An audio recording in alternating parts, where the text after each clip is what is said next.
안녕하세요. 만나서 반갑습니다. 참 좋은 인연입니다.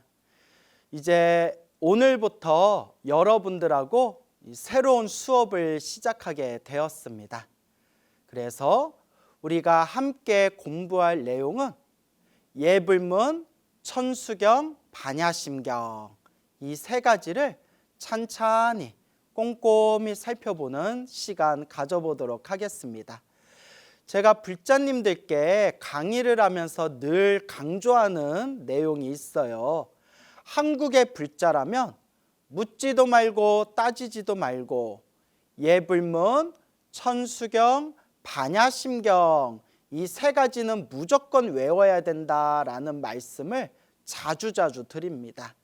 그래서 한국의 불자라면, 한국의 사찰에 다니는 불자라면 이 예불문, 천수경, 반야심경 이 세 가지는 모든 의식, 모든 의례에 다 이제 포함되어서 나오기 때문에 우리가 한국 사찰에서 어떠한 의식이나 어떠한 의례에 참여할 경우 반드시 예불문, 천수경, 반야심경을 꼭 외워야 된다. 이 예불문, 천수경, 반야심경이 외워놔야 우리가 어느 사찰에서 한국 불교의 불자로서 의식, 의례를 함께 참여할 때 우리가 수월하게 그 부처님의 향한 불공과 의식, 의례를 우리가 수월하게 동참할 수가 있다. 이제 이런 말씀을 자주 드립니다. 그래서 우리 주변의 불자님들을 보면 예불문, 천수경, 반야심경 외우신 분들이 많은데 막상 그 뜻을 여쭤보면 뜻을 전혀 모르시는 분들이 많더라고요. 예불문의 어떤 뜻인지, 천수경이 어떤 뜻인지, 반야심경이 한글로 어떤 의미인지 모르는 불자님들이 굉장히 많아요. 그래서 심지어는 절에 30년, 40년, 50년 절에 다니신 분들한테 아금, 청정수, 변위감로다, 봉헌삼보전 이게 예불문 첫 구절이지 않습니까? 이게 무슨 뜻이에요? 라고 여쭤보면 대답 못하는 분들이 많아요. 예를 들어서 지심, 귀명래, 서건동진, 급아해동 할 때 서건동진, 급아해동이 무슨 뜻이에요? 하면 대답을 못하시는 분들이 많습니다. 절에 30년, 40년, 50년 평생 절에 다니시면서 천수경을 달달달달달 천수경을 외우셨는데도 정구업진언, 수리수리, 마수리, 수수리, 사바 무슨 뜻이에요? 라고 하면 대답을 못하는 분들이 많아요. 열애 10대 발언문, 원하영리 사막도, 원하속단 탐진치, 원하상문 불법승, 원하근수 개정에 천수경에 나오는 열애 10대 발언문을 이게 무슨 뜻입니까? 여쭤봐도 대답을 못하시는 분들이 의외로 많습니다. 자, 그래서 우리가 예불문, 천수경, 반야심경을 달달달달 외우는 것은 기본적으로 중요하지만 외웠으면 이게 우리말로, 우리 한글로 무슨 뜻인지 정도는 이해해야 된다라는 것을 우리 불자 여러분들께 꼭 당부드리고 싶습니다. 그래서 예전에는 이 예불문, 천수경, 반야심경 포함해서 부처님의 경전, 부처님의 가르침을 공부하기가 굉장히 힘들었어요. 이렇게 스님들이 체계적으로 경전 공부할 수 있는 그런 장소도 부족했고 또 심지어 지방이나 시골에 계신 분들은 어디 큰 절, 도심지에 있는 도시에 있는 큰 절에 와서 경전 공부하기가 그렇게 쉬운 시대가 아니었습니다. 근데 지금 시대를 살펴보면 제가 보기에는 우리 이 땅에, 이 한국 땅에 불교가 들어오고 나서 가장 불교 공부하기 좋은 시대가 바로 지금인 것 같아요. 누구나 앉은 자리에서 인터넷 동영상만 딱 하고 키면 얼마든지 과거 큰 스님들 법문과 설법을 다 찾아볼 수 있고 웬만한 경전들 강의하고 있는 그런 스님들의 수업, 그런 강의도 우리가 쉽게 찾아볼 수 있는 시대입니다. 아니 오히려 더 심각하고 진지하게 이야기하자면 너무나 쉽게 불교 강의를 들을 수 있는 시대다 보니까 또 심지어는 부처님의 가르침을 왜곡해서 그렇게 설명하는 그런 가짜 도인들 혹은 불교를 자기 마음대로 이제 왜곡해서 해석하고 있는 그런 잘못된 강의조차 많은 정도입니다. 뭐 이렇게 이야기하면 뭐 그러면 광우야 너는 뭐 강의를 제대로 하냐? 부처님 정법대로 너는 강의를 똑바로 하고 있느냐? 뭐 이렇게 이야기하면 저도 엄청 부끄럽죠. 저도 항상 공부하면서 부끄럽다. 내가 참 많이 부족한 사람이다 라는 생각이 듭니다. 그래서 제가 항상 마음으로 다짐하는 게 사람들에게 쉽게 이야기는 전달하되 반드시 밑바탕에는 부처님의 말씀, 부처님의 경전을 근거로 두고 이제 사람들에게 설명하고 설법하고 법문하고 강의해야 된다라는 것을 제가 늘 되새기고 있습니다. 그래서 반드시 불자님들께 부처님의 가르침을 전할 때에는 내 생각을 최대한 집어넣지 말고 나라는 내 생각, 내가 알고 있는 생각을 내가 내 스스로 자의적으로 해석해서 전달하는 것이 아니라 최대한 부처님의 경전에 나와 있는 내용을 근거로 삼아서 그렇게 사람들에게 전달해야 된다라는 것을 늘 마음속에 그렇게 되새기고 있습니다. 물론 그렇게 제가 노력해도 잘 안 될 때가 있어요. 저도 아직 공부가 부족한지 예전에 오래전에 강의했던 것을 다시 이렇게 제가 강의한 걸 제가 들어보면 그때 내가 이걸 왜 그렇게 설명했지? 이건 내가 좀 잘못 설명한 것 같은데? 라고 마음이 쫄깃쫄깃할 때가 있어요. 그래서 옛 어른 스님들도 말씀하셨지만 공부하면 공부할수록 견해가 더 넓어지고 견문이 더 넓어지게 된다. 그래서 10년 전에 봤던 책을 10년 후에 다시 보면 그 책을 볼 때 느낌이 또 다르게 다가온다고 하지 않습니까? 그래서 제가 느끼는 게 법문무량 서원학이다. 법문무량 서원학. 법문은 무량하다. 법문은 헤아릴 수가 없어서 부처님의 가르침, 부처님의 법문은 무량하고 헤아릴 수가 없어서 서원학. 그 부처님의 법문을 다 배우기를 제가 서원하겠습니다. 부처님의 법문은 헤아릴 수 없이 깊고 심오하고 많지만 그래도 제가 그 부처님 법문을 다 배우기를 서원하겠습니다. 맹세하겠습니다. 라는 법문 무량 서원학이라는 그런 사홍서원의 말씀이 있습니다.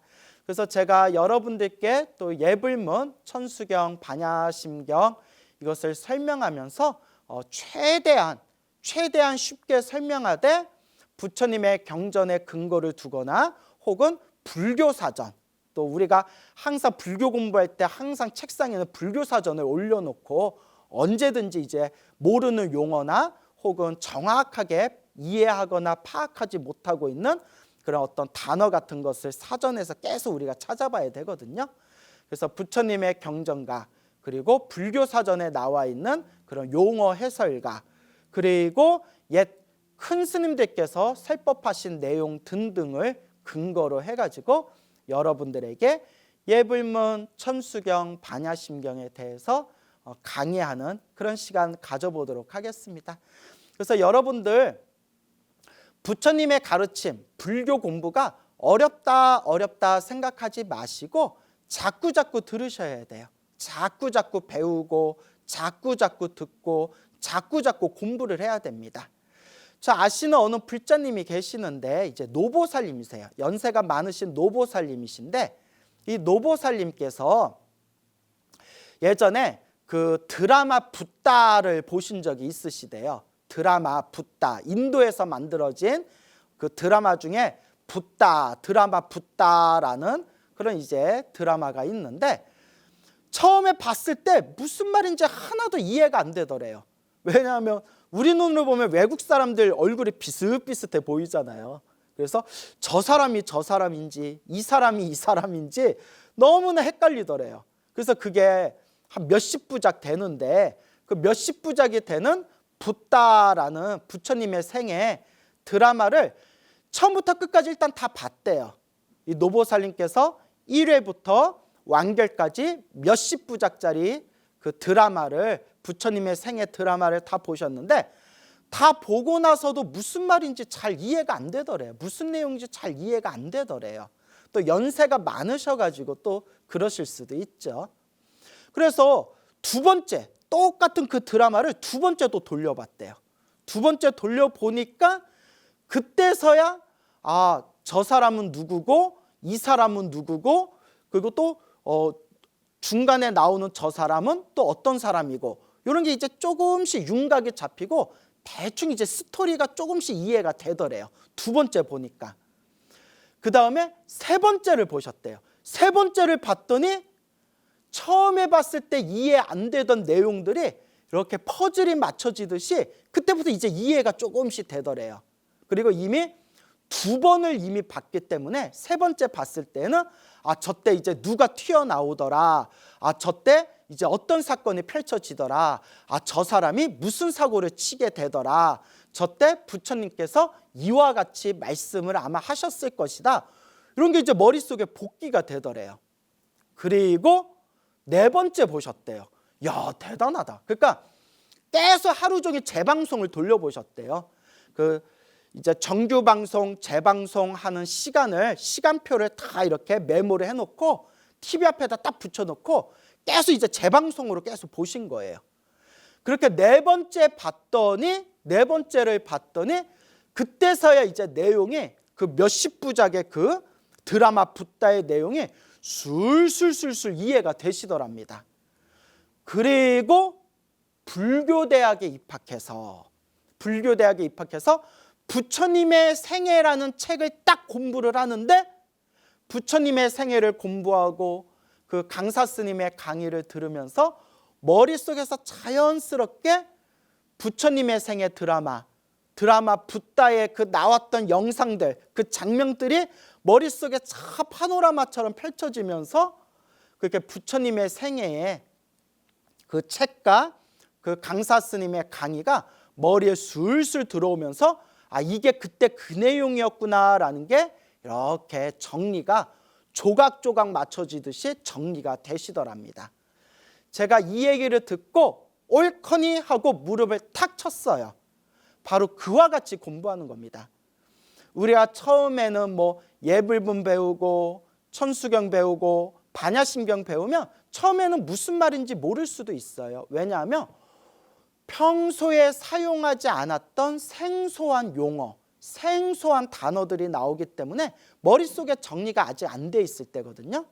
그러다가 꾸준히 금강경도 배우고 법화경도 배우고 여러 스님들에게 법문도 듣고 강의도 들으면서 이게 그 내용이었구나, 저게 그 내용이었구나, 예불문 천수경 반야심경 금강경 법화경에 나오는 그 내용 단어 용어들이 바로 이와 같은 의미를 담고 있었구나라고 흩어져 있던 퍼즐들이 하나의 그림으로 점점 그 그림들, 그 조각들이 맞춰지기 시작합니다. 그러면서 부처님의 가르침에 한 걸음 한 걸음 다가가게 되는 거예요. 그래서 어렵다 생각하지 마시고 자꾸 들으셔야 됩니다. 그리고 제가 우리 불교 공부하는 불자님들께 꼭 당부의 말씀 드리는 게 이 세상에는 수많은 가르침이 있고 수많은 사상들이 있어요. 그리고 사람들마다 서로 이 세상을 바라보는 관점, 이 세상을 바라보는 의식의 구조가 저마다 조금씩 차이가 있기 때문에 이 100사람이 이 진리에 대해서 이야기하면 100사람의 말이 저마다 다 달라요. 심지어 스님들도 부처님의 가르침을 해석할 때 100분의 스님들이 100명의 스님들이 부처님의 가르침을 해석하는 것이 100명의 스님들이 또 저마다 관점이 다 다릅니다. 그래서 광우 스님이 강의할 때 내용이 다를 수가 있고 다른 스님들이 강의할 때 부처님 가르침을 해석하는 방법이 다를 수도 있어요. 평생 불교대학에서 평생 불교학을 연구하신 불교학자, 불교대학 교수님들도 저마다 부처님의 가르침을 해석할 때 저마다 관점이 다를 때가 굉장히 많습니다. 그러면 우리는 무언가 하나의 기준이 있어야 되잖아요. 내 말이 다르고 네 말이 다르고 불교학자들 말이 저마다 다를 때 서로가 바라보는 관점은 다르다 하더라도 하나의 중심, 하나의 기준점이 있어야 되잖아요. 그게 바로 경전입니다. 부처님의 말씀, 부처님의 경전. 부처님은 이와 같이 말씀하셨다. 이게 굉장히 중요합니다. 제가 출가한 지 이제 25년이 다 돼가는데 저도 선방에 가서 선방에서 참선 공부도 해보고 그리고 그 조사어로 그 중국의 선종 조사들의 말씀을 모아놓은 조사어로 수십 권을 제가 다 읽어보고 그리고 또 시중에 나와 있는 불교학과 관련된 책들도 뭐 제가 다 읽어봤겠습니까마는 도서관을 이렇게 훑어다니면서 그 도서관에 있는 먼지가 뽀얗게 묻은 책들도 살펴보고 그러면서 제가 얻은 결론은 우리 불자는 부처님의 말씀, 부처님의 경전으로 돌아가야 된다. 부처님의 말씀에 의지해야 되고 부처님의 경전에 의지해야 된다라는 소박한 결론을 얻게 되었습니다.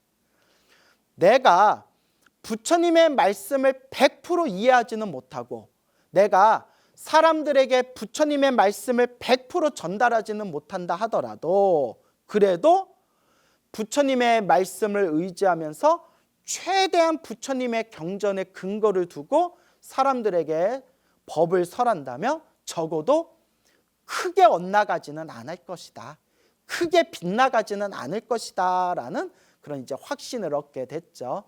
그래서 예불문 천수경 반야심경에 나와 있는 내용이 이제 하나하나 우리가 살펴보면 다 이제 부처님 경전에 근거를 두고 있는 그런 소중한 말씀들입니다.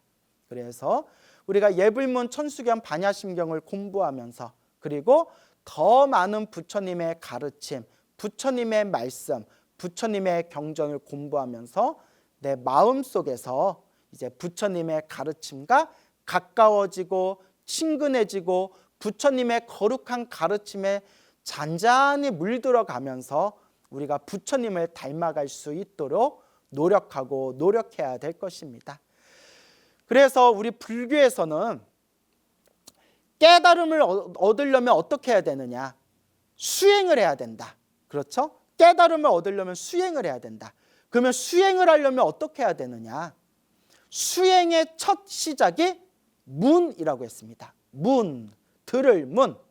일단 많이 들어야 된다라고 이야기합니다. 많이 들어야 된다. 부처님의 말씀을 많이 들어야 된다. 부처님의 경전을 많이 보라는 뜻입니다. 그러니까 들을 문, 귀로는 들으라는 뜻이고 책으로는 보라는 뜻입니다. 일단 부처님이 무엇을 말씀하셨는지를 우리가 올바르게 이해해야 된다. 그래서 들을 문이라고 부르게 됩니다.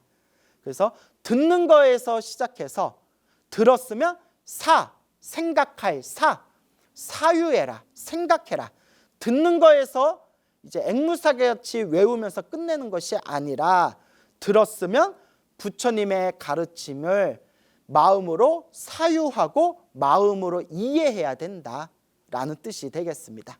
그리고 듣고 사유했으면 몸으로 실천해야 된다. 닦아야 된다. 그래서 닦을 수라고 부릅니다. 들을 문, 생각할 닦을 수. 그래서 문, 수라고 부릅니다. 문, 듣고 생각하고 사유하고 닦아라, 실천해라, 실행해라. 그래서 문, 수 이것을 세 가지의 지혜, 들음의 지혜, 생각의 지혜, 그리고 닦음의 지혜. 그래서 문해, 사해, 수해, 문사수, 삼해라고 부르게 됩니다.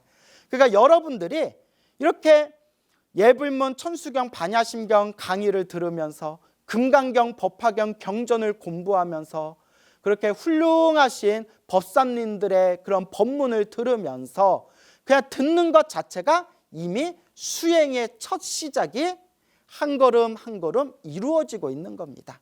그래서 우리가 강의를 듣고 설법을 듣고 법문에 귀를 기울이는 것, 이것이 깨달음을 얻는 첫 번째 걸음, 첫 걸음이라는 것을 여러분들이 항상 마음에 되새기면서 부처님의 말씀, 부처님의 경전과 친해질 수 있도록, 가까워질 수 있도록 내 몸과 마음에 잔잔히 그 부처님의 거룩한 진리의 말씀이 내 마음속 깊이 잔잔히 물들어갈 수 있도록 노력하고 노력해야 됩니다.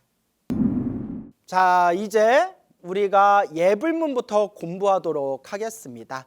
예불문, 예배하다라는 뜻입니다. 예배하다, 그래서 예배하다, 절하다라는 뜻입니다.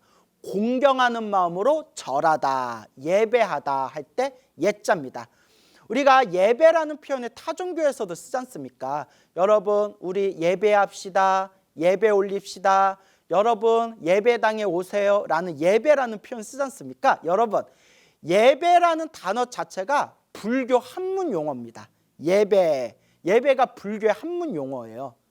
그리고 여러분, 천당, 지옥이라는 단어도 그게 한자지 않습니까? 천당, 지옥이라는 한자도 우리 한문 불교 용어입니다. 원래 불교에서 쓰이는 용어예요. 그 여러분, 종교라는 단어 있죠. 종교, 마루종, 으뜸종, 교, 가르칠 교.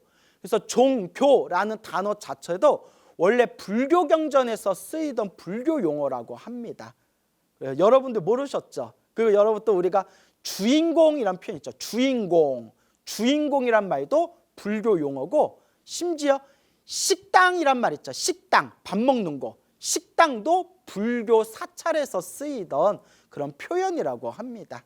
그래서 우리가 이렇게 언어의 역사를 살펴보면 특히 우리 한국에서는 우리가 무의식 중에 쓰고 있거나 일상생활에서 자연스럽게 쓰고 있는 그런 수많은 단어나 용어들이 우리 한문 불교에서 나왔구나라는 것을 우리가 이렇게 살펴볼 수가 있습니다. 자, 예불문 할 때 예자는 예배하다, 공경하는 마음으로 절을 올리다 라는 뜻이고요. 불은 부처님이란 뜻이죠. 부처님은 인도 산스크리트어로 붓다라고 부릅니다. 붓다는 눈을 뜬 자, 깨달음을 얻은 자라는 뜻이라고 합니다. 눈을 뜬 자. 우리는 다 눈을 뜨고 있는데 눈을 뜬 자라는 뜻이 무엇일까요? 그렇죠. 마음의 눈을 뜬 자, 깨달음의 눈을 뜬 자라는 뜻입니다. 마음의 눈을 떴다, 깨달음의 눈을 떴다. 그래서 눈을 뜬 자, 깨달음을 얻은 자 등등의 뜻이 바로 인도 산스크리트어로 붓다라고 부르고요. 이 붓다가 이제 중국으로 이제 넘어오면서, 불교가 중국으로 넘어오면서 붓다라는 단어를 한자로 표기할 때 불타라고 표기를 하게 되었다고 합니다. 불타, 그러니까 붓다, 불타. 불타라는 이 두 개의 이 글자에서 타자를 빼버리고 불이라고 사용하게 된 겁니다. 석가모니 불, 아미타 불, 약사열애 불, 미륵 불, 이렇게 이제 불, 눈을 뜬 자, 깨달음을 얻은 자, 산스크리트어 붓다에서 나온 말이 되겠습니다. 그러니까 예불 하면 예배 올리다, 공경하는 마음으로 절을 올리다. 누구에게? 부처님께 예배합니다. 부처님께 공경하는 마음으로 절하옵니다. 그게 이제 바로 예불이 되는 겁니다. 그리고 문은 글, 문장이란 뜻입니다. 문장, 글.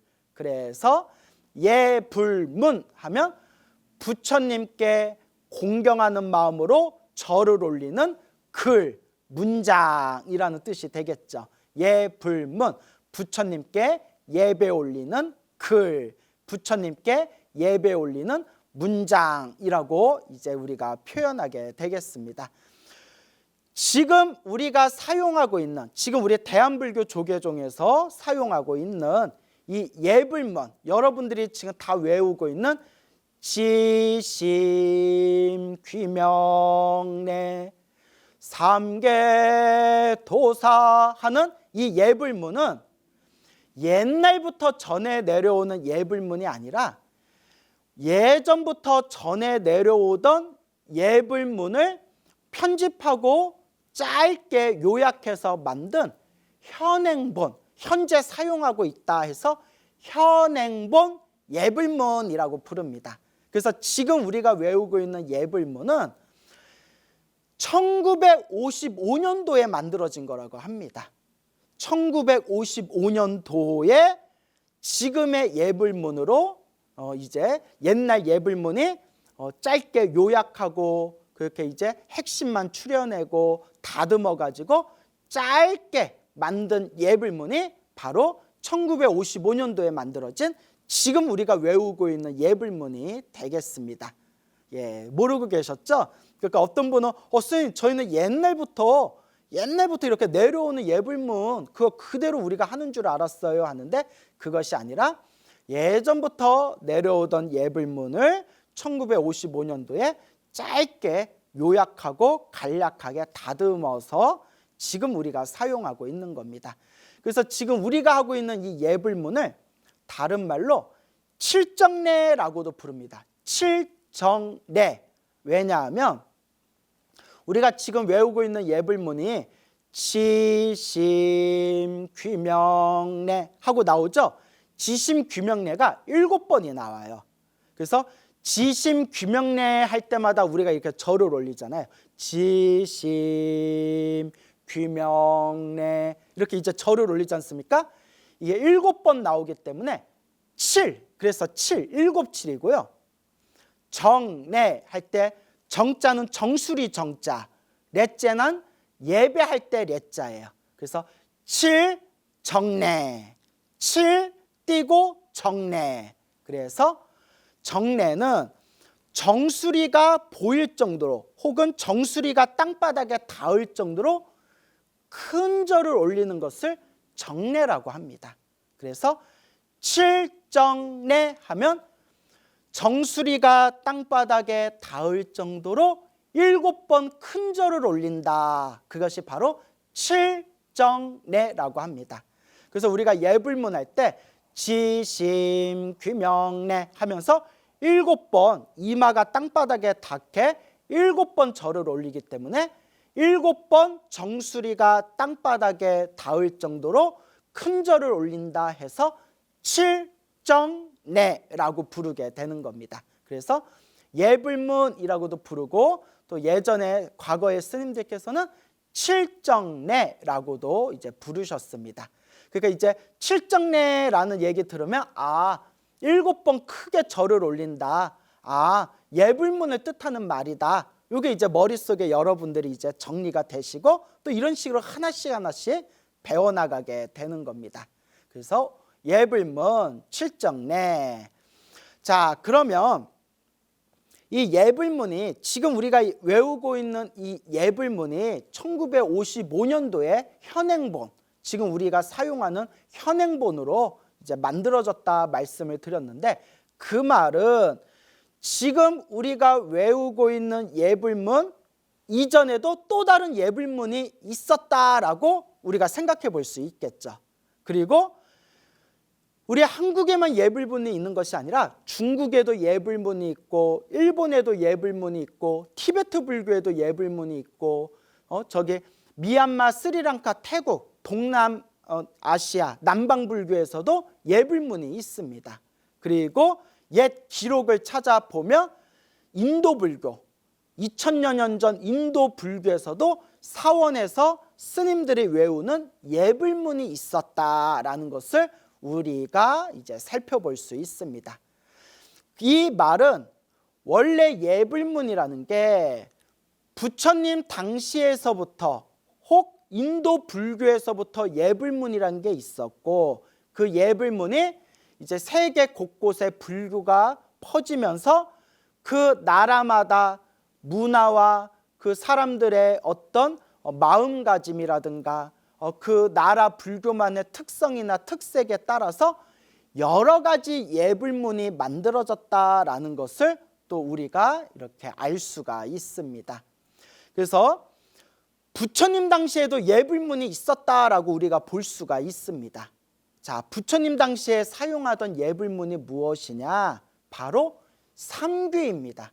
삼귀의, 삼보귀라고도 얘기하고 귀의 삼보라고도 부르죠. 삼귀의, 거룩한 부처님께 귀의합니다. 거룩한 가르침에 귀의합니다. 거룩한 스님들께 귀의합니다. 해서 불, 법, 승, 삼보에 귀의합니다. 이게 예불문의 시작이라고 합니다. 그래서 모든 예불문에는 그 나라나 그 나라에서 만들어진 수많은 그 예불문의 어떤 형태들을 살펴보면 모든 예불문에는 한 가지 원칙이 있다고 합니다. 그 원칙이 바로 맞습니다. 삼귀의, 부처님의 가르침, 부처님의 가르침을 따르는 부처님의 제자들. 그래서 불, 법, 승, 삼보에게 공경하고 예배 올린다. 이것이 모든 예불문 형태의 원칙입니다.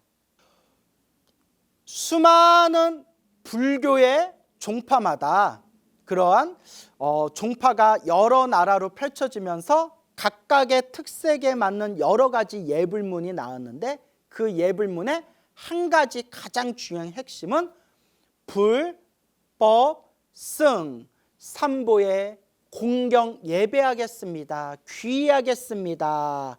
귀의, 돌아갈 귀, 의지할 의, 불법승 삼보에 돌아가 의지하겠습니다 해서 삼귀의, 이게 가장 중요한 핵심이라고 합니다. 그래서 예불문 할 때 예불이, 우리가 예불할 때 그냥 문자로만 해석하면 예배하다, 불, 부처님, 그러면 부처님께 예배하다, 부처님께 절하다라고 아까 우리가 해석을 했죠. 그런데 이것을 확장하면 예불의 원래 문장의 의미는 예배, 불, 법, 승의 준말이다라고 이야기하는 분들도 계십니다. 그리고 제가 봐도 그 말이 맞는 것 같아요.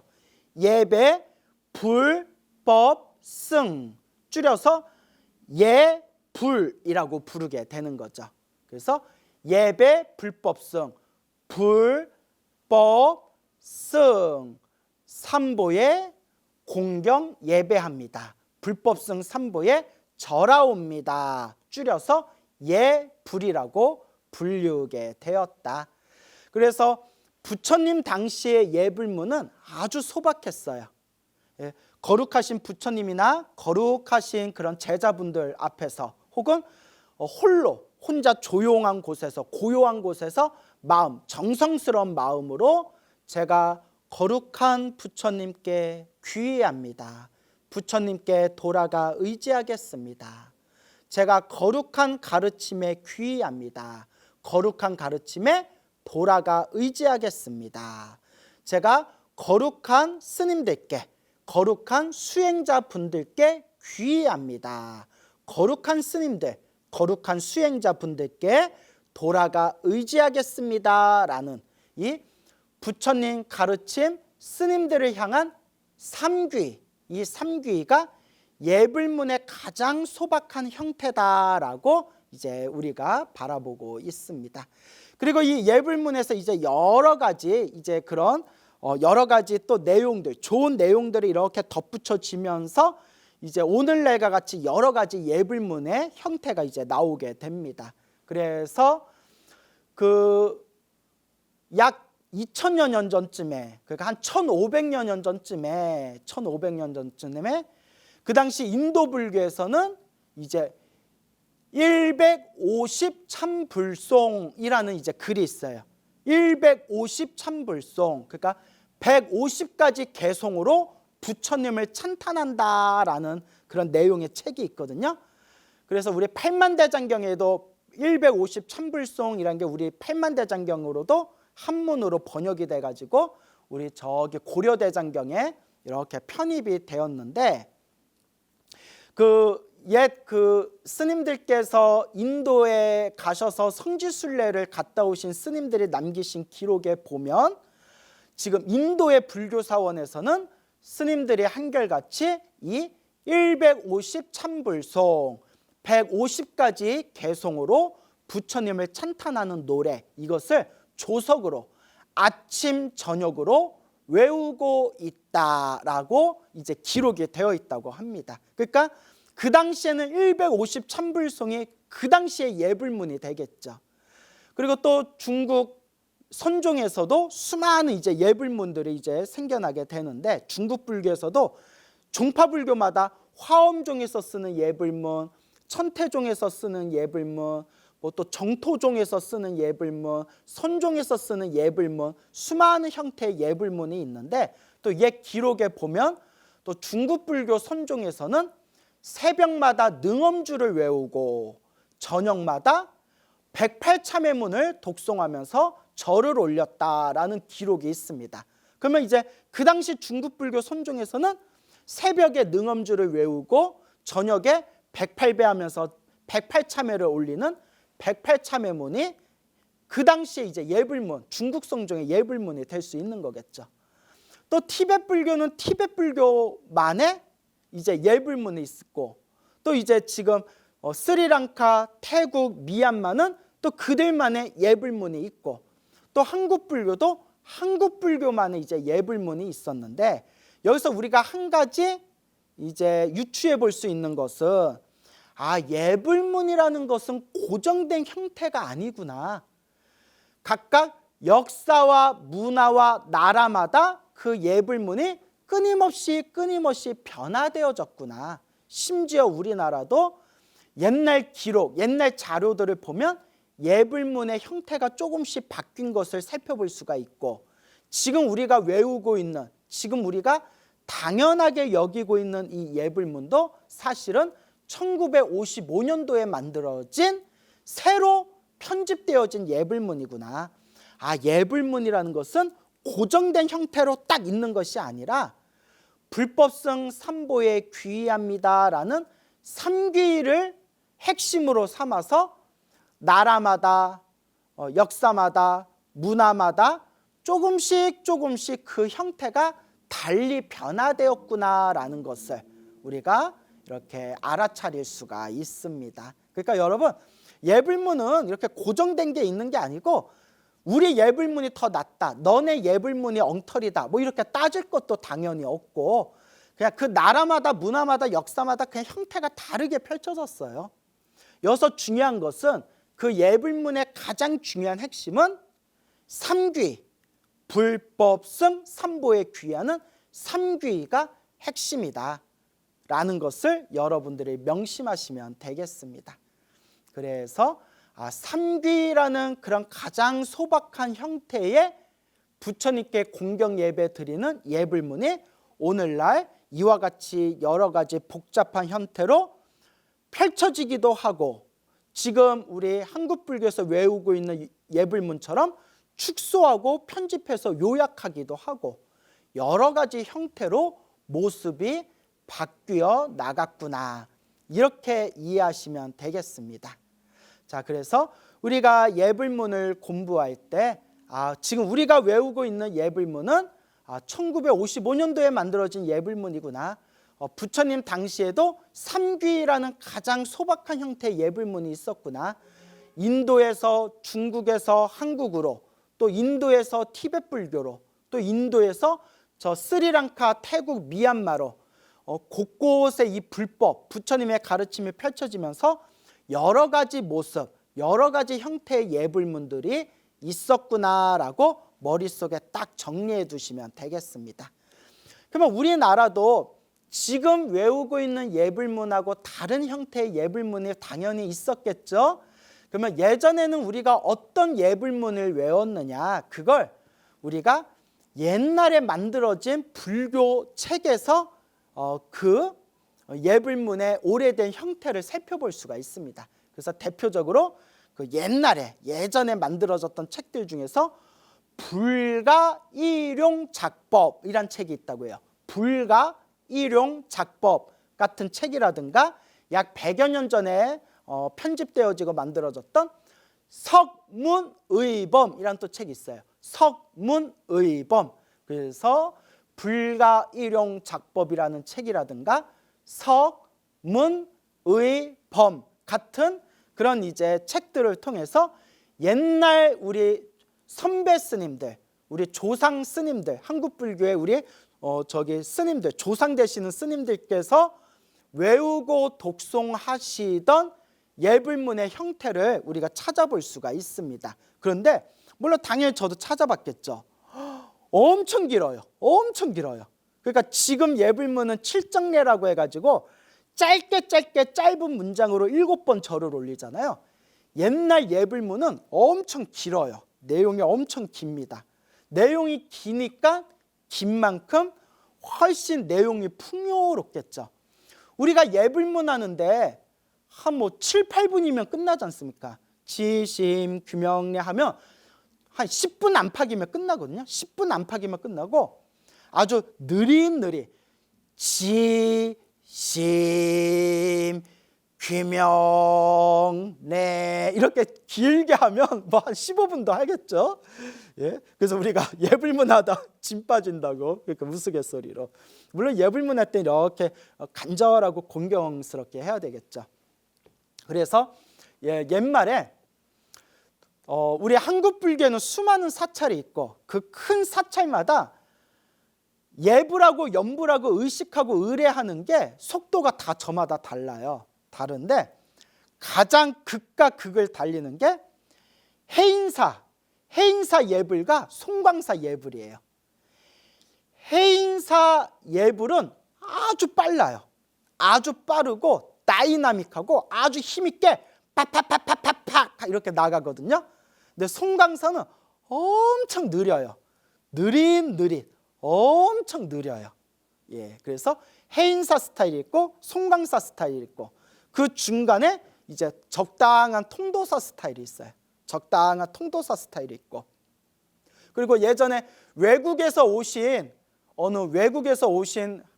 분께서는 외국에서 오신 그런 어떤 세계 사찰을 여러 군데 다녀보시는 그런 불자님께서는 외국인 불자님은 자기가 수많은 예불문을 들어봤지만 수많은 각 나라의 예불들을 들어봤지만 비구니 사찰인 운문사, 청도 운문사라고 아시죠? 청도 운문사의 예불이 가장 아름다웠다라고 하신 분도 있어요. 예. 근데 이거는 성향이 다 달라요. 조금 힘있고 박력 있는 거 좋아하시는 분들은 해인사 스타일을 좋아하시고요. 뭔가 천천히 마음의 여유를 가지고 천천히 하시는 분이 좋아하시는 분들은 이제 송광사 스타일이 맞고요. 그리고 이제 뭐가 맑고 깨끗하고 청아한 목소리를 좋아하시는 분들은 아무래도 비구니 사찰인 그런 청도 운문사 예불문이 좋을 수도 있고요. 저마다 다 특징이 다르니까. 하지만 이제 중요한 것은 이렇게 예불문이라는 것도 우리가 예불을 올릴 때에도 이렇게 속도라든가 발음이라든가 끊어치는 거 이런 것들은 저마다 조금씩 차이가 있다. 그건 저마다 그 사찰의 성향의 차이일 뿐이다 라고 알아두시면 되겠습니다. 그래서 여러분들 인터넷 동영상 유튜브에 들어가셔서 예불문 예를 들어 해인사 예불, 송광사 예불 이렇게 검색하시면 영상으로 이제 다 볼 수가 있어요. 야, 세상에 이렇게 좋은 시대가 어디 있습니까? 그래서 여러분들이 기도하실 때에도 예불문 우리가 예불문 공부하면서 예불문의 그 문장 하나하나의 뜻을 우리가 공부하는 시간이지 뭐 실제로 예불문 할 때 어디서 일어나고 어디서 절하세요 이런 것까지는 제가 다 설명을 못 하거든요. 그냥 뜻만 설명하는 거지. 근데 여러분들 이제 유튜브 동영상에 가셔서 스님들 예불문 하시는 모습, 예불문 딱 이렇게 검색하시면 영상으로 지심, 귀명례 하면서 몸을 일으키고 삼계도사, 사생자부 하면서 이제 이렇게 일어나고 이런 것들을 하나하나 우리가 다 살펴볼 수가 있어요. 어디서 일어나야 되고 어디서 절해야 되고 어디서 절하고 어디서 일어나고 이런 걸 이제 하나하나 우리가 다 살펴볼 수가 있으니까 여러분들께서 이제 얼마든지 편하게 안방에서 공부하실 수가 있습니다. 그래서 이렇게 예불문도 여러 가지 형태가 있고 또 한국 불교의 이제 예불문도 불가일용작법이라는 책이라든가 성문의범 같은 책에 보면 옛날 우리 선배 스님들이 하셨던 옛날 사찰에서 사용하던 예불문이 있다. 근데 그 예불문이 지금보다 훨씬 길더라. 그런 것들을 우리가 또 충분히 문헌을 통해서 또 우리가 알 수가 있는 겁니다. 그러면 이제 예불문을 우리가 본격적으로 공부하기 전에 먼저 예불문을 이해하는 데 있어서 여러분들이 꼭 마음속에 되새기고 정리해야 할 삼귀의 의미에 대해서 제가 좀 간단하게 설명을 드리겠습니다. 삼귀, 우리가 지금 외우고 있는 이 예불문을 포함해서 이 모든 불교 국가에는, 그러니까 모든 불교 종파에는 저마다 자기들만의 예불문이 있다. 각각 불교의 나라마다 자기들이 사용하는 예불문이 있다라고 말씀을 드렸죠. 근데 이 모든 예불문의 가장 중요한 핵심은 삼귀다라고 분명히 제가 이제 말씀을 드렸습니다. 자, 그러면 삼귀란 무엇이냐? 이제 간단히 설명을 드리자면 모든 종교에는 반드시 세 가지 요소가 구성돼야 돼요. 모든 종교에는, 불교뿐만이 아니라 모든 종교에는 세 가지 구성 요소가 있어야 종교라고 부르게 됩니다. 그러면 그 세 가지 구성 요소가 뭐냐? 첫째, 당연히 교주가 있어야겠죠. 교주. 그러니까 내가 믿는 대상, 그 종교의 가장 으뜸이신 분, 그분을 뭐 하나님이라고 부르든 예수님이라고 부르든 부처님이라고 부르든 공자님이라고 부르든 노자라고 부르든 혹은 뭐 마호메트라고 부르든 뭐 알라신이라고 부르든 하여튼 교주가 있어야 됩니다. 가장 높으신 분, 교주. 그 교주가 신일 수도 있고 인간일 수도 있어요. 그거는 각각의 종교 교리마다 내용이 다르니까 가장 높으신 분, 교주가 있어야 되고 그 교주가 설법한 가르침이 있어야 됩니다. 가르침.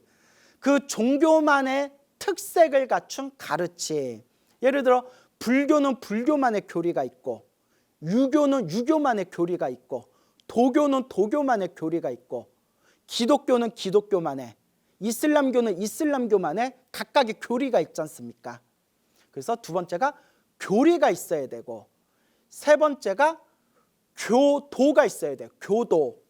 그 종교를 따르는 무리. 그래서 이제 신도라고 부르든 혹은 뭐 그냥 종교인이라고 부르든 혹은 뭐 거기에 사제라고 부르든 하여튼 포괄적인 의미로 교도, 그 종교를 따르는 무리 도자를 써서 교도가 있어야 돼요. 그래서 교주, 교리, 교도, 그러니까 교주님과 그 교주님이 설하신 가르침과 교주님과 가르침을 따르는 사람들. 그래서 이 세 가지 구성 요소가 있어야 됩니다.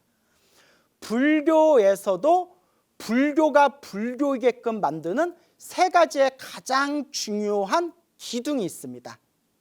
그 기둥에 바로 삼보, 세 가지 보석, 세 가지 보배라고 부르는 불, 법, 승, 이 삼보를 뜻합니다. 자, 불은 부처님, 법은 가르침, 승은 스님들이라고 표현을 하는데 이제 승할 때 스님들 이게 이제 조금 복잡해요. 학자들마다 견해가 좀 다르거든요. 자, 이 부분이 이제 조금 이따 제가 설명을 더 자세히 해드릴게요. 자, 일단 불법승 할 때, 자, 여러분들 이제 잘 기억해 두세요. 인도 산스크리트어로, 인도의 산스크리트어로 붓다, 나르마, 쌍가라고 불러요. 그러니까 여러분들 그냥 딱 머릿속에 외우시고 노트에다 적어 놓으세요. 붓다, 나르마, 쌍가.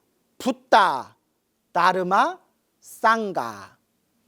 붓다, 나르마, 쌍가를 중국에서 한자로 표기했대.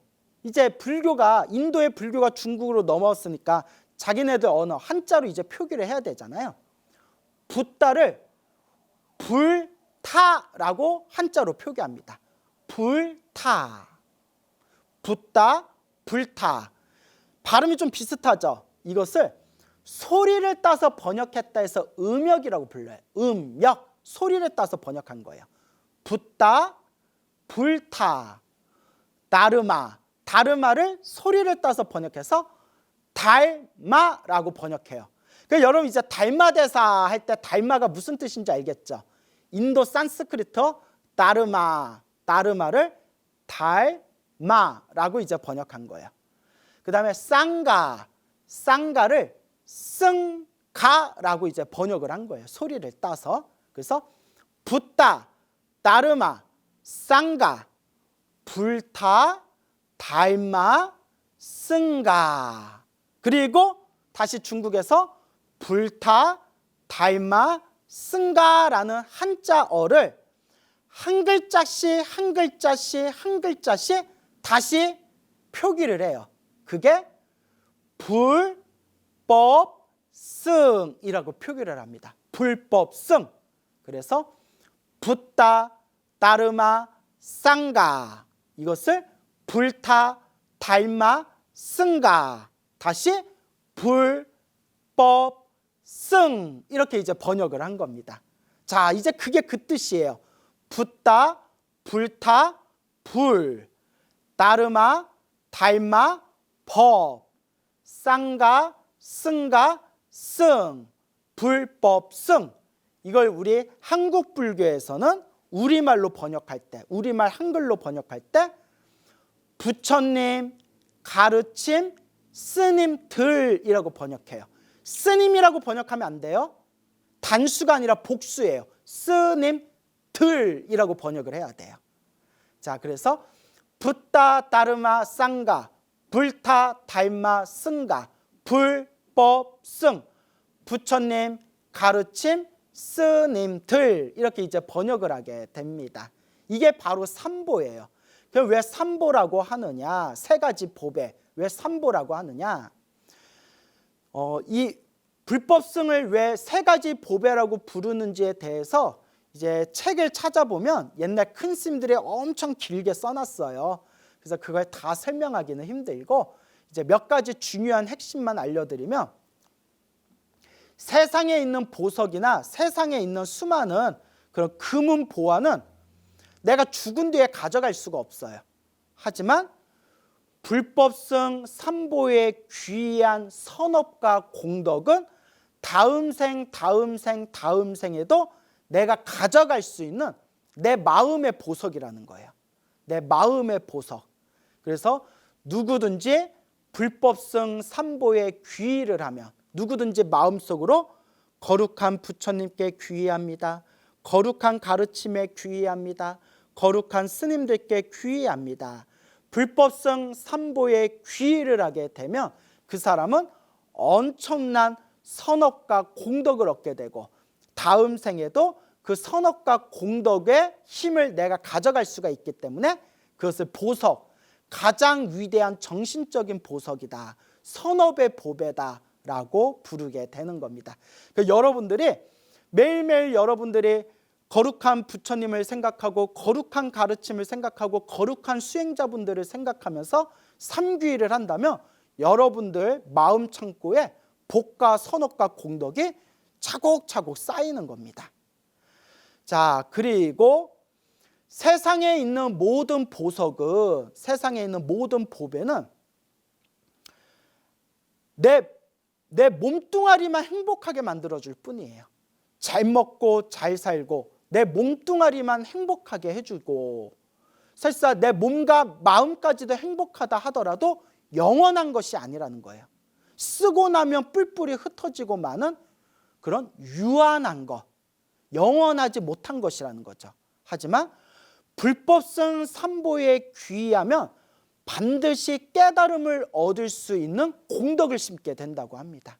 그래서 저 깨달음에 비교하자면 세상의 모든 보석과 보배는 참으로 덧없고 무상하다. 하지만 내 마음의 이 깨달음의 보석, 깨달음의 보배야말로 세상에서 가장 위대한 영원한 보석, 영원한 보배다. 그리고 이런 깨달음을 얻게 할 수 있는 첫걸음이 바로 불법성 삼보에 귀의하는 것이다. 그래서 삼귀를 하면서 이 불법성을 세 가지 보배다, 세 가지 보석이다 해서 삼보라고 부르게 되는 겁니다. 그래서 우리가 절에 갈 때 왜 절을 세 번 하는지 아시겠죠? 절을 세 번 하는 이유가, 자, 합장 반배한 뒤에 첫 번째 절할 때 거룩한 부처님께 귀의합니다. 두 번째 절할 때 거룩한 가르침에 귀의합니다. 세 번째 절할 때 거룩한 스님들, 거룩한 수행자분들, 깨달음을 얻으신 분들에게 귀의합니다. 그런 의미에서 세 번 절을, 삼배를 하게 되는 겁니다. 그래서 제가 불자님들께 말씀드리는 게, 삼배를 할 때 이와 같이 삼배해라. 첫 번째 절할 때 부처님께 귀의하겠습니다. 두 번째 절할 때 가르침에 귀의하겠습니다. 세 번째 절할 때 스님들께 귀의하겠습니다. 그 다음에 세 번째 절에서 고두례를 하잖아요. 고두례 절할 때 코앞에서 합장하는, 엎드려서 코앞에서 합장하는 고두례라고 하거든요. 유원 반배라고도 부르고, 고두례 하면서 세세생생, 세세생생은 영원토록이란 뜻이에요. 세세생생, 가로 열고 영원토록, 세세생생, 영원토록, 불법 승 삼보에 귀의하겠습니다. 이번 생만 내가 귀의하는 게 아니라 영원토록, 영원토록, 태어나고 죽고 태어나고 죽는 세세생생토록 불법성 삼보에 귀의하겠습니다. 그리고 마지막, 일어나서 합장 반배하면서, 이게 제일 중요한 겁니다. 합장 반배하면서 모든 중생이 다 함께, 나를 포함해서, 내 가족을 포함해서, 나와 친한 사람이건 나와 왼수이건 할 것 없이 모든 중생이 다 함께 성불하여 지이다. 이게 삼배. 첫 번째 절할 때 부처님께, 두 번째 절할 때 가르침에, 세 번째 절할 때 스님들께 귀의합니다. 고두례하면서 영원토록 세세생생 불법성 삼보에 귀의합니다. 마지막 절을 삼배를 하고 나서 마지막 합장 반배를 하면서 모든 중생이 다 함께 성불하여 지이다. 이렇게 이제 삼배를 하시면 됩니다. 알겠죠, 여러분? 그래서 이 삼보의 의미에 대해서 설명을 드렸는데, 여기서 이제 조금 더 세밀한 부분을 짚어드리자면, 우리가 붓다, 다르마, 쌍가, 불법승, 부처님 가르침 스님들이라고 한다고 했죠? 자, 그 어원을 살펴보면 붓다, 붓다는 부처님이죠. 눈을 뜬 자, 깨달음을 얻은 자라는 뜻이라고 했습니다. 다르마, 다르마를 우리가 이제 한자로 법, 달마 혹은 법이라고 번역하고 우리말로는 가르침이라고 하죠. 여러분, 우리가 불교 사전에서 다르마, 법, 다르마, 법이라는 그 단어를 찾으면 몇십 가지, 사전적 정의가 몇십 가지가 나와요. 몇십 가지가 나오는데 크게 두 가지로 요약할 수 있어요. 크게 두 가지로. 다르마를 첫 번째는 가르침, 그러니까 경전, 진리, 가르침이라는 뜻으로 번역이 되고요. 첫 번째는 그러니까 가르침, 진리, 경전이라는 뜻으로 해석할 수가 있고요.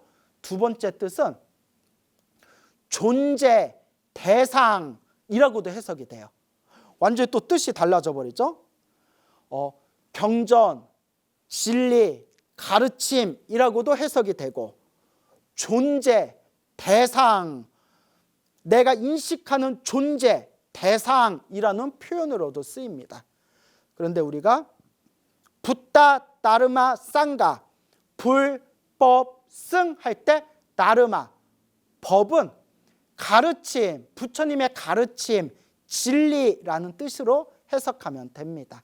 또 이제 나중에 또 짚어드릴 때 또 여러분들에게 또 알려드리겠습니다. 자, 그리고 이제 이 쌍가가 이제 가장 복잡한 문제인데요. 쌍가는 화합된 모임이라는 뜻이에요. 화합된 모임. 서로가 치고받고 싸우는 모임이 아니라 서로가 서로 화해롭게, 조화롭게 화합된 모임. 모임이니까 단수겠어요, 복수겠어요? 복수죠. 그러니까 우리말로 번역할 때 스님이라고 번역하지 않고 스님들, 들자를 붙이는 거예요. 그래서 쌍가, 화합된 모임이라고 해석을 하는데, 자, 여기 이제 학자들 간에 이견이 있어요. 학자들 간에 이견이 있는데, 자, 쌍가, 승가라고 할 때, 쌍가, 승가라고 할 때 어디까지가 쌍가냐? 그래서 이제 두 가지 관점이 이제 의견 충돌이 있습니다. 첫 번째는 머리 깎은 스님들, 머리 깎은 출가 수행자만 쌍가에 들어가고 제가자는 들어가지 않는다라는 의견이 있고요. 무슨 소리냐? 사부대중이라고 하지 않냐? 비구, 비구니, 우바세, 우바이, 사부대중. 그래서 쌍가 안에 제가자, 머리 기른 제가자도 들어간다라는 그런 이제 서로의 의견 대립이 있습니다. 자, 저도 이게 헷갈리고 복잡해서 막 찾아봤는데, 막 학자들 논문도 보고 찾아봤는데, 일단 여러분 우리 초기 불교 연구하신 그 스님의 말씀에 의하면 지금 남방불교, 태국, 미얀마, 스리랑카 초기 불교를 공부하는 남방불교에서는 쌍가 하면 출가자만 들어간답니다. 비구 쌍가, 비구니 쌍가, 쌍가. 그리고 사부대중은 쌍가라고 부르지 않고 교단이라고 부른대요. 교단. 무슨 말인지 알겠죠? 그래서 스님이라고 출가 수행자라는 스님들을 쌍가라고 부르고, 비구, 비구니, 우바세, 우바이, 사부대중을 표현할 때는 쌍가라고 부르지 않고 교단, 부처님의 불교를 지탱하는 교단이라는 의미가 따로 있답니다. 빨리어로 따로 그런 의미가 있대요. 그리고 그분들이 근거를 내세우는 걸 보면 초기 경전에서도 비구 쓴가, 비구니 쓴가, 비쿠 쌍가, 비쿠니 쌍가라고 해서 쌍가라는 단어를 출가자에게만 이렇게 언어적으로 표현하였다라는 용례가 충분히 근거가 있다고 하시더라고요.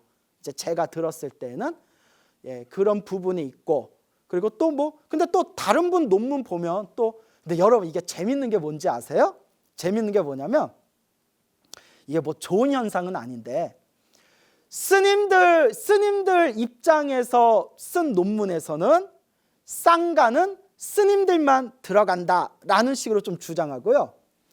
초기 불교 연구하신 분 중에서도 제가자 있잖아요. 유명한 박사님도 있고 제가자도 있잖아요.